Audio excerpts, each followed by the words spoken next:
Striking right now, thousands of UAW auto workers. They're seeking better pay, better benefits. Yes, they are. They walked off the job at 3 assembly plants at the stroke of midnight after there was no way to bridge the giant gap, really, in contract talks with Detroit's Big Three. Scripps reporter Brett Cast was at the Michigan assembly plant as workers walked off the job.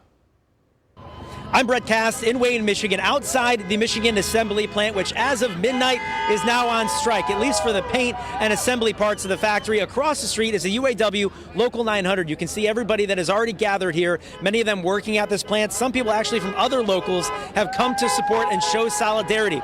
Now, this is a plan. It's called a targeted strike, so there are only a select few, 3 actually, across the company, factories that are actually going on strike, this being one of them here in the state of Michigan. It's a plan they hope that the UAW hopes will kind of confuse the Big Three automakers and will help them in their negotiations. Again, it struck midnight was this deal that they were hoping to get done. It did not get done. So the rest of the employees will be working under that expired contract. But here at this factory, they have now walked off the job. Actually, Ford had them leave at 11 o'clock, an hour before that happened. But definitely a lot of excitement, a lot of energy here at this UAW protest. We know Congresswoman Rashida Tlaib, Congresswoman Debbie Dingell are both here as well, and President Shawn Fain from the UAW will be here as well. But again, a very busy night here outside the Michigan assembly plant where the UAW workers are now on strike.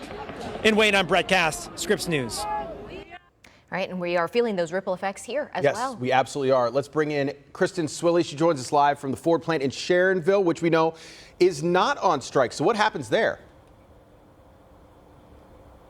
Yeah, so we are going to see people showing up here as normal. The president of the local union here really pretty surprised because they make the transmissions for the Ford F-250s, one of the most popular models in the country, and he thought they may be activated, but they still could be, and that is what they are preparing for now. And when they walk in this morning, they're not going to be operating under any sort of an extended contract because right now there is no contract. That doesn't mean all of the rules are gone, though. Union President Todd Turner assumes work will be business as usual, but some of their power, like the right to arbitration, is off the table as they work. He says he's surprised again this facility wasn't activated, and a shutdown in Sharonville would be very disruptive. Still, Turner says there's a whole lot at stake for his workers. Right now, my thoughts are with them, our brothers and sisters up there. We here at Local 863, we're prepared.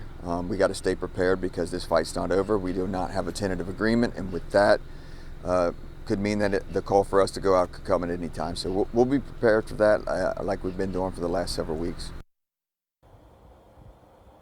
And Turner said those striking workers do get about $500 a week to take care of their regular expenses, health care, things like that. And though they haven't been activated yet, and they may not be, if at all, for several weeks, there may be another solidarity march planned soon.